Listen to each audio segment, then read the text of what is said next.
साहब की लड़खड़ाती जुबान और बेतुका भाषण ही 2024 के लोकसभा चुनाव का एग्जिट पोल है।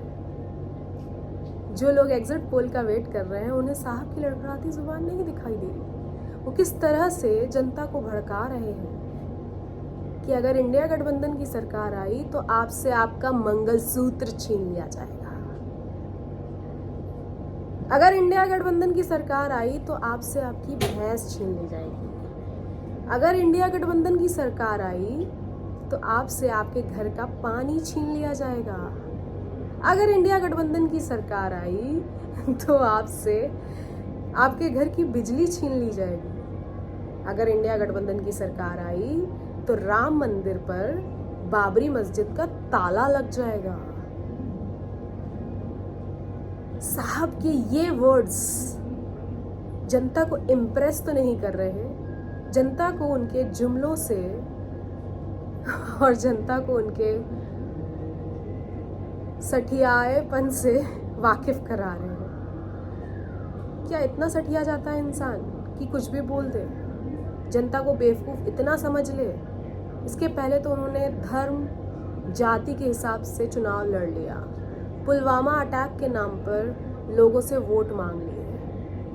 350 किलो RDX पुलवामा में आखिर कहाँ से आया, आज तक उसका जवाब नहीं मिला है देश की जनता को। जहां मोदी जी की भतीजी का पर्स चोरी होते ही आधे घंटे में पर्स वापस मिल जाता है, वहाँ 350 किलो RDX आ जाना, उसके बाद हमारे देश के इतने जवान शहीद हो जाना, लेकिन उस पर कोई चर्चा नहीं। जैसे ही किसी भी भारतीय जनता पार्टी के नेता से आप पुलवामा अटैक के बारे में पूछेंगे तो वो आपको घुमा देंगे, सवाल ही चेंज कर देंगे। क्यों? पुलवामा अटैक पर आखिर क्यों बात नहीं करना चाहते ये? 350 किलो RDX आना हमारे देश में क्या मामूली बात थी? हमारे देश के जवानों का शहीद होना क्या भारतीय जनता पार्टी के लिए मामूली बात थी? 70 साल कांग्रेस पार्टी की सरकार रही, किसी भी महिला का मंगलसूत्र नहीं छिनाया, और आज ये कह रहे हैं कि अगर इंडिया गठबंधन की सरकार आई तो आपसे आपका मंगलसूत्र छीन लिया जाएगा। मंगलसूत्र छीनने का काम किया है भारतीय जनता पार्टी ने। 400 का गैस सिलेंडर 1100 रुपए में दे रही है भारतीय जनता पार्टी। 700 रुपए का डिफरेंस, यानी हर महीने 700 रुपए ज्यादा दे रही है एक महिला गैस सिलेंडर खरीदने के लिए। एक साल का एवरेज लगभग 8,000 रुपए। 10 साल से भारतीय जनता पार्टी की सरकार है, यानी कि 80,000 रुपए सिर्फ गैस सिलेंडर के नाम पर वसूली की है भारतीय जनता पार्टी ने देश की जनता से। 80,000 रुपए में मंगलसूत्र नहीं आ सकता था क्या देश की जनता का? महिलाओं को सवाल पूछना चाहिए भारतीय जनता पार्टी से कि 400 का गैस सिलेंडर 1100 रुपए में देके आपने हमारा मंगलसूत्र छीना है। कांग्रेस पार्टी ने तो वादा किया है 8,500 रुपए महीना महिलाओं के खाते में देने का, यानी कि 1 लाख रुपए सालाना, यानी कि 10 साल के होते हैं 10 लाख रुपए।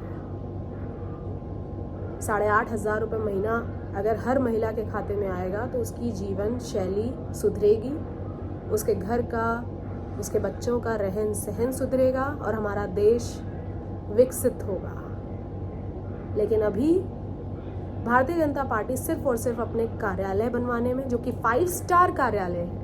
भारतीय जनता पार्टी का कोई भी कार्यालय आपको ऐसा नहीं दिखेगा जिसमें AC ना हो, जिसमें 5 स्टार सुविधाएं ना हो, जिसमें अच्छा खाना ना हो। वहाँ पे लोग पार्टी करने जा रहे हैं, अच्छा भोजन करने जा रहे हैं। 56 भोग मिल रहा है भारतीय जनता पार्टी के कार्यालयों में। बीजेपी IT सेल के नाम पर हर लड़के को हर दिन व्हाट्सएप यूनिवर्सिटी में दूसरे के कमेंट्स में जाकर भद्दे कमेंट्स लिखने का और उसकी आवाज़ दबाने के 25,000 रुपये प्रति माह दे रही है भारतीय जनता पार्टी, जो कि एक छोटी रकम नहीं है। 25,000 रुपये बीजेपी IT सेल के नाम पे एक बंदे को। एक शहर में सैकड़ों हज़ारों लोग पॉइंट किए जा रहे हैं भारतीय जनता पार्टी की तरफ से, क्योंकि सोशल मीडिया का ज़माना है। लेकिन उसके बाद भी इंडिया गठबंधन अपने सच्चाई के नाम पर भारी पड़ रही है भारतीय जनता पार्टी के ऊपर।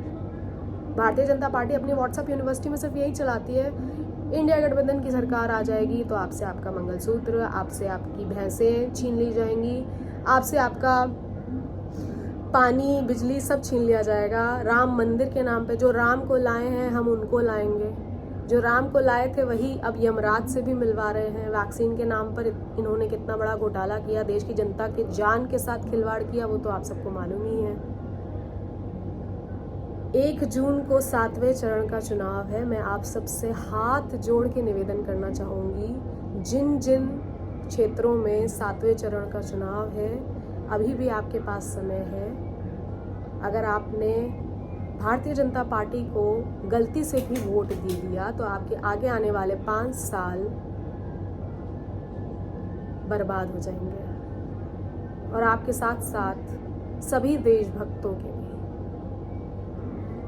क्योंकि आपके बच्चों का भविष्य आपके हाथों में है। अगर आपको अच्छी मेडिकल यूनिवर्सिटीज़ चाहिए, कारखाने चाहिए, स्कूल्स कॉलेजेस चाहिए, रोज़गार चाहिए, महंगाई कम होनी चाहिए, गरीबी कम होनी चाहिए, भुखमरी कम होनी चाहिए, तो भारतीय जनता पार्टी को वोट करता ही नहीं। Vote for India.